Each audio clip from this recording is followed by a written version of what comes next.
我是開心遊戲，一口氣帶你看完新年全部玩法。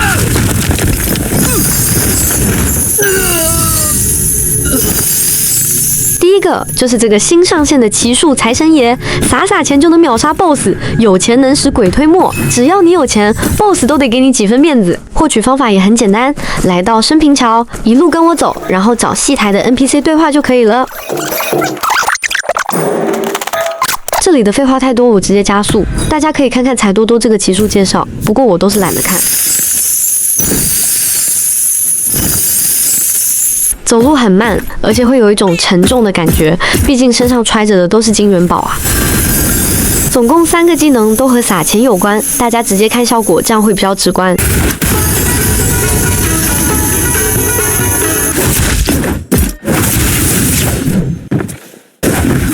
根本不掉血，看我一招秒殺榮淵。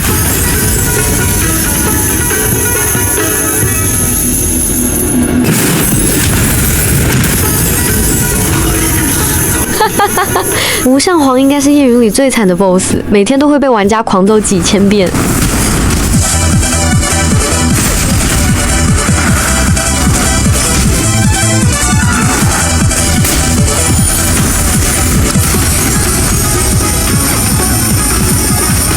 不過也有例外，比如女鬼就不吃我這一套，你給她撒再多錢都沒用。這是有骨氣。不但有骨氣，而且還有脾氣。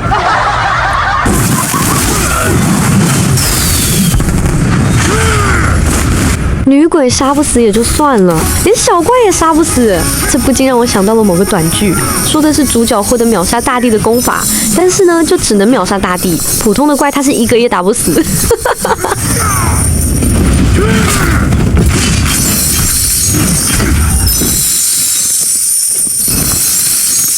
溜了，变成財神不僅打不了小怪，跑得還很慢，看來我只能打 BOSS 解饞。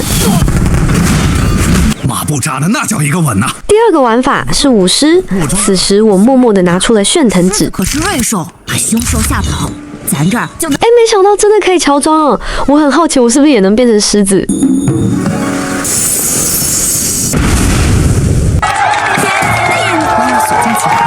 成功倒是成功了，但誰能告訴我為什麼只有半截獅子？我大概明白了，那個舞獅子的其實是2個模型套在一起，所以才會有看起來靈活的樣子。然而單個組件的話，看起來就很僵硬。就差那麼一點點。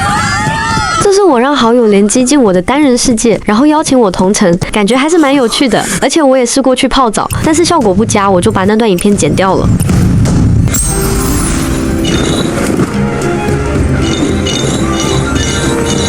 舞獅子是南方的傳統，尤其是廣東一帶，因為我從小就看電影《佛山黃飛鴻》，裡面就有舞獅這一段。不過我覺得遊戲策劃光想着致敬舞獅傳統，但是在遊戲節目設計上真的是太差了。如果是讓我來當遊戲策劃，我就讓玩家去扮演獅子，讓玩家親自去搶繡球，這樣才有意思嘛！你光看有啥意思？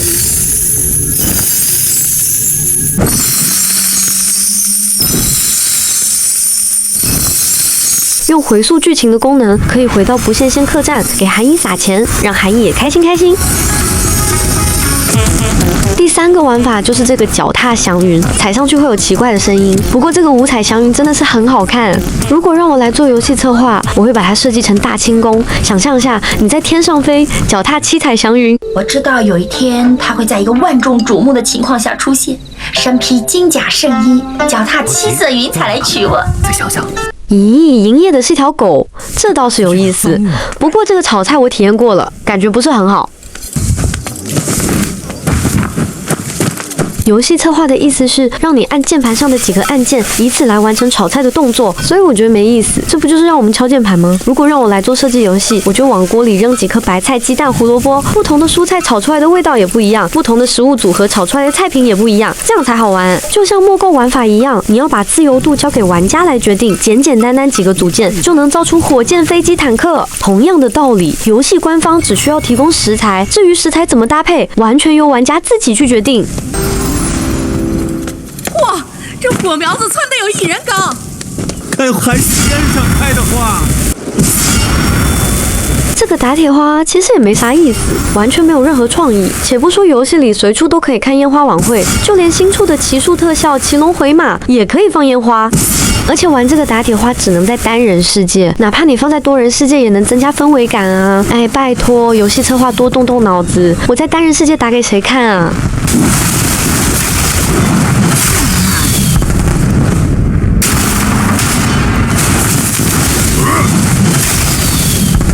批評了策劃那麼多次，這次的騎龍回馬特效我也要誇獎策劃。哎呦，不錯哦！客觀的來講，這騎術是真的好看，而且只需要6元，誰都能買得起。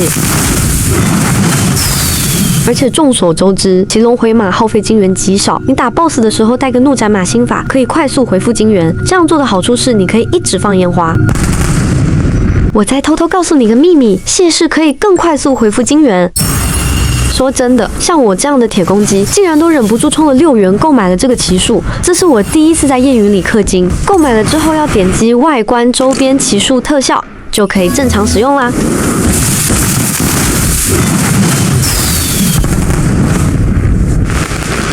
在升平橋這裡有很多玩法，國際服的玩家可能會覺得新鮮，但我反正是玩了10分鐘就覺得沒意思了。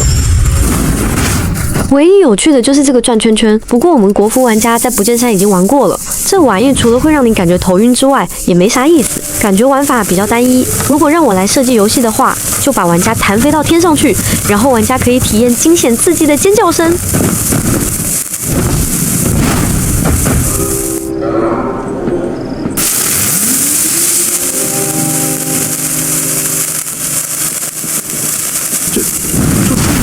骑士怎么不去这么久了？难道是这個腳踏七彩祥雲，剛才我已經講過了。我覺得未來官方最有可能把它設計成坐騎奔跑的效果，比如飛毛腿戴上這個效果就很好看，要不就是設計成大輕功，在天上飛還能冒煙，讓地上的玩家羨慕不已。還有這個馮繼生，我算是搞明白了。之前他拜入文經館學習射箭，後來跳槽到了墨山道學習機關術，看不出老實巴交的馮繼生，竟然還會背叛師門。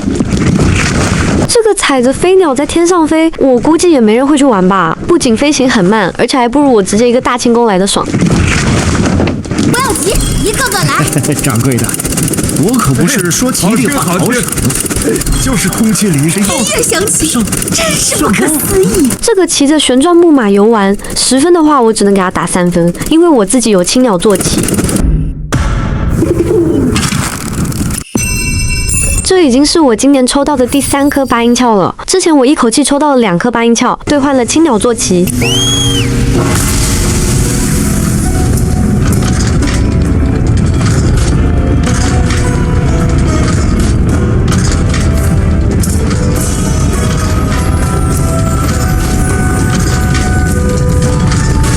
大家看我這個青鳥坐騎，是不是比剛才的旋轉木馬好玩？而且還是可以移動的。不過這玩意最多玩半天就會覺得沒意思。我平時都用它來掛機，跳起來的時候可以短暫飛行，只可惜它並不能在天上飛。其實我覺得遊戲策劃大可不必如此保守，在大輕功滿天飛的夜雲世界裡，你就算開放飛行坐騎也並不會破壞遊戲平衡。建議後續可以開啟飛行坐騎，到時候我就可以騎着我的鳥，在自己的單人世界裡自由的飛行，可以去開封清河俯瞰整張地圖。如果實在擔心破壞遊戲平衡，那就設置只能在自己的單人世界裡飛行，這樣肯定不會影響到別人。這是我想象它能自由飛行的樣子，夜景下看起來好漂亮。有時候我覺得夜雲真的是好笑，做了一隻鳥卻不讓它飛，你還不如直接做一隻雞。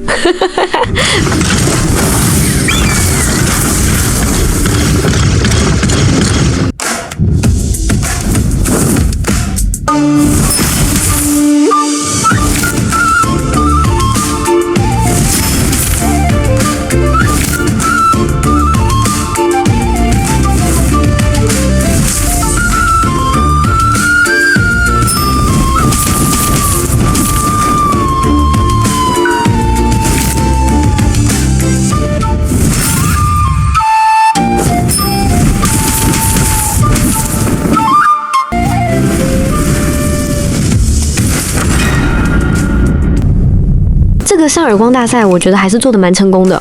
進攻方可以做出假動作迷惑敵人，而防守方則可以進行閃避。當然你也不可能一直閃避，15秒之內你最多只能閃避3次，然後你就只能被动挨打了。所以進攻方會出假动作迷惑敵人，然後趁其不備突然出手，啪啪啪一頓狂扇。而防守方考驗的則是心理素質，你要堅信對方肯定是在嚇唬自己，因為真正的高手都是在最後幾秒鐘才出手。不過也不排除有些愣頭青上來就啪啪打臉。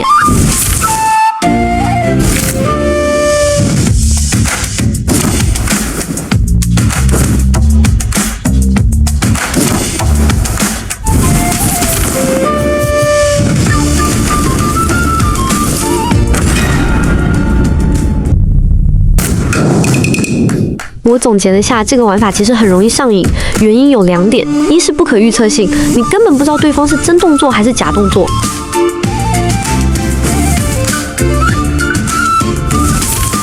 第2個爽點就是獎懲機制的反饋，贏了的人會暗自竊喜，輸了的人會想着再打回來。而在這之上，最讓人上癮的就是隨機性。比如我們玩石頭剪刀布，你永遠猜不到對方會出石頭還是布；又比如我們刷短視頻，你永遠不知道下一條會刷出什麼視頻，所以你才會上癮。所以這個玩法的核心就是隨機性，因為隨機性獲得的快樂要比固定獎勵多10倍。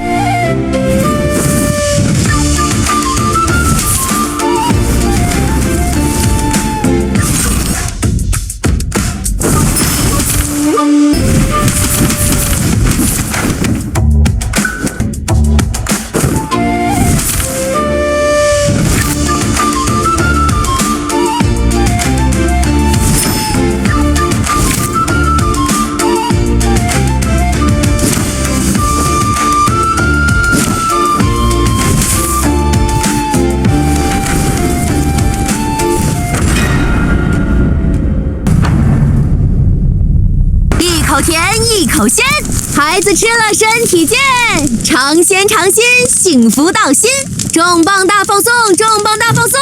而相比之下，這個擺攤做生意就顯得很無聊，因為每個環節都是固定的。先說下流程：1. 製作初級餡餅；2. 放進鍋裡蒸；3. 打包遞給顧客。這3個環節每個環節都是固定死了的，完全沒有任何的隨機性。比如顧客要紅棗餡的，你就操作鼠標選擇紅棗餡的；顧客要肉夾饃，你就給他包豬肉。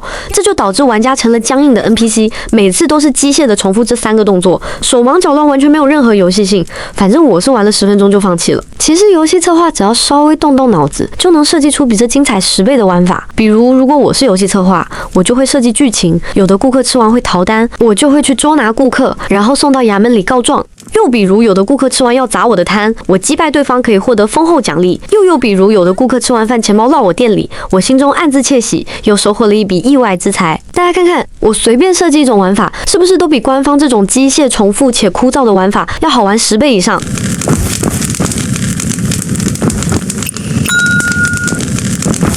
像官方這樣做完這個流程又再次重複這個流程，哎，真的沒意思。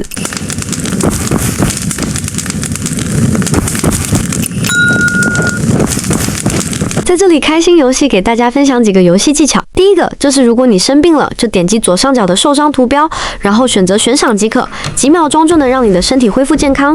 大家千萬不要覺得我是在廢話，因為我看很多新手不懂，全都跑到活人醫館低聲下氣的去求別人為自己治療，費時又費力。如果你正在做任務或者打 BOSS， 完全可以通過懸賞就能立刻治療健康。大家看我剛懸賞完3秒鐘就立刻恢復了健康，這樣的治療速度是不是比光速還要快？第2個技巧就是，你記住所有的界碑和天涯客附近必定會有金色蝴蝶。很多新人剛玩夜雲都不懂這個技巧，到處去找攻略問金色蝴蝶在哪裡，因為金色蝴蝶可以增加博學，而新手玩家博學不夠就無法穿戴高等級裝備。現在我告訴你這個方法是不是要簡單得多？而且不僅是金色蝴蝶，反正你記住，只要是界碑或者天涯客附近，必定會有金色蝴蝶、藍色蝴蝶，還有寶箱以及七蹺。總之，所有的好東西都會出現在界碑附近。因此，當你們去開界碑的時候，把附近的金色蝴蝶也順便抓一抓。接下來咱們聊聊開封皇宮這個批閱奏折功能，咱們剝去它的外衣，這其實就是一個評論玩法。我感覺這個設計真的很失敗。你說你讓我批閱奏折，批閱完了你又不去執行。如果讓我來做遊戲策劃，比如我是皇帝，那麼我肯定有調兵的權利。皇城禁衛軍都是擺設嗎？拉出去練練啊！比如我要攻打龍虎寨，我就在奏折上批閱“攻打龍虎寨”幾個字，批閱完成，士兵就會在皇城門口集結，在我的御駕親征帶領下，向着龍虎寨發起猛攻。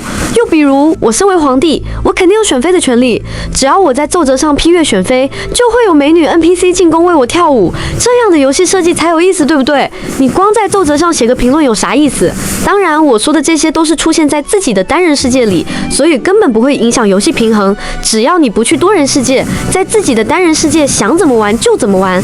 就像叶雲新出的墨構玩法，玩家可以建造火箭、飛機、坦克，只要是在自己的單人世界裡玩耍，就不會影響到多人世界裡的平衡。這也是單人世界的優勢所在。希望葉雲官方能認真考慮我的建議，因為這才是皇宮好玩的地方。你開放了皇宮，卻不給玩家當皇帝的權利，這還有啥意思？這輩子沒吃過這麼好吃的東西。接下來咱們聊聊這個御膳房的玩法，這不就是15年前的遊戲《水果忍者》嗎？用手指按在屏幕上一頓無腦輸出，就可以切開水果。我承認《水果忍者》是一款優秀的遊戲，但拜託，這遊戲都誕生15年了，咱就算是要照抄，那能不能加上一點點自己的創意？如果我是遊戲策劃，你想啊，你都進皇宮了，難道就不能結合皇宮這個大 IP 做膳食給皇帝照框硬吃？做好了會有金元寶賞賜，做不好就會被賞賜毒酒或者被打入天牢。同時，我們還可以在皇宮門前舉辦皇宮大廚比賽，邀請玩家進行廚藝大賽，獲得第1名的獎勵御廚或者食神的稱號。然後玩家拿着這個稱號，可以在開封城開設一家屬於自己的酒樓，上面掛牌匾“天下第一美食”，保證玩家能日進斗金。做飯最重要的明明是開心。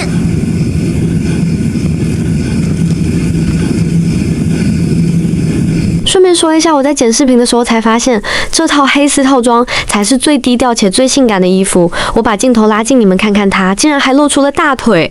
這套衣服需要抽繞梁之音可以獲得。我感覺設計這套衣服的美工真是個天才，難怪我覺得這套衣服那麼的好看。現在我用實停拍照技術讓你們看看這套黑絲到底有多誘人。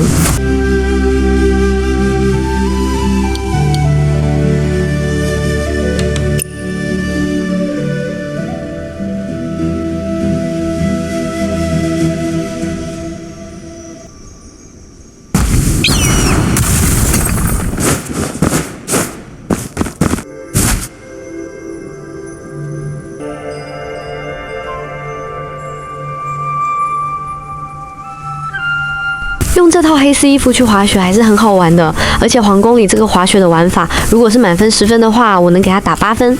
原因是動作是真的很優美，我估計葉雲是動用了真實演員的動作捕捉技術，因為動作實在是太流暢了。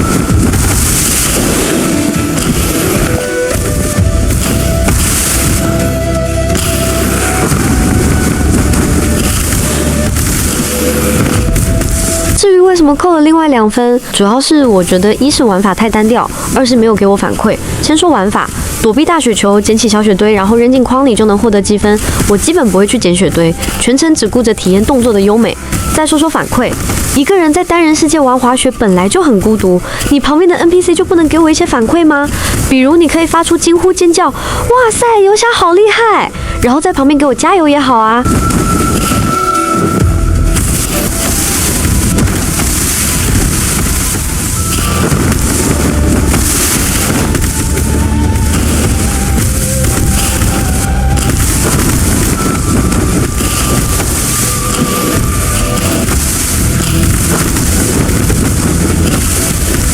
我順便說說遊戲技巧，當你在滑雪的時候，按住 Shift 鍵就可以做出特殊動作。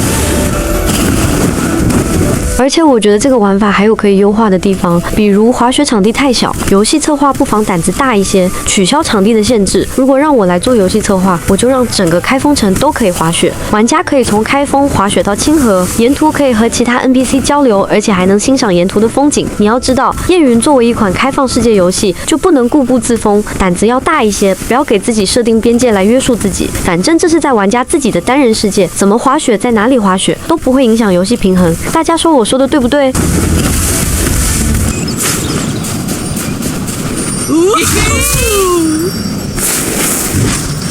說到開封皇宮裡的滑雪，我就不得不提到河西涼州的雪人。你看人家這個玩法就做得很好，每個雪人都有隨機性，有一屁股坐死你的雪人，還有把你撲倒在地上的雪人，還有滾雪球的雪人，這些都是隨機的玩法，讓玩家根本猜不到下一個雪人會用什麼招式。所以說，隨機性才會讓快樂翻倍。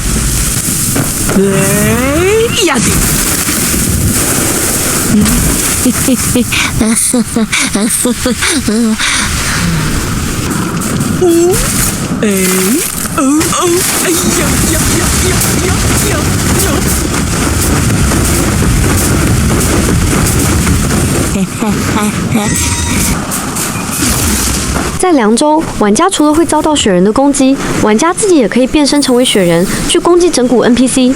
所以客觀的來講，涼州這個雪人玩法要完勝皇宮的滑雪玩法。但是皇宮那邊的滑雪玩法動作又很優美，勉強扳回1分，算是打成平手吧。我覺得河西涼州這個冰心花設計得很漂亮，晶瑩剔透，就跟從冰櫃裡拿出來的冰塊一樣。我猜國際服的玩家肯定沒見過，所以順便帶大家看看，這是制作弓箭的材料之一。還有河西涼州這個五彩神鹿，它其實是一種七蹺，你拿弓箭射它是沒用的，但是你絕對想不到方法，就是你什麼都不用做，只需要用鼠標轉動視角，讓神鹿和樹連成一條直線，就可以獲得七蹺。不得不佩服設計這個靈感的策劃真是個天才，用眼睛看一下就能獲得七蹺。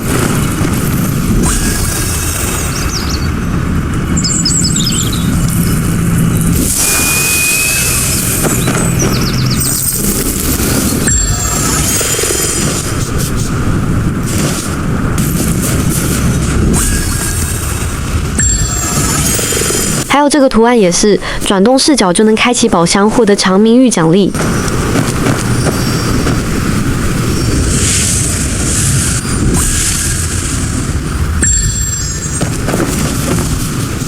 此刻開心遊戲想要吟詩一首：江南風景好，悠然泛輕舟，穿橋聽雅曲，沉醉不思歸。皇宮這個遊船，再搭配上我這身披肩衣服，頗有幾分乾隆下江南的感覺。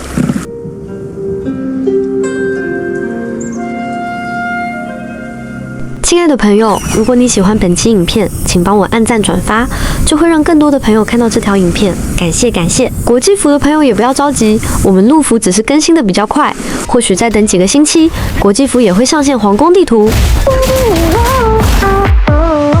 陽光灑在他的臉上。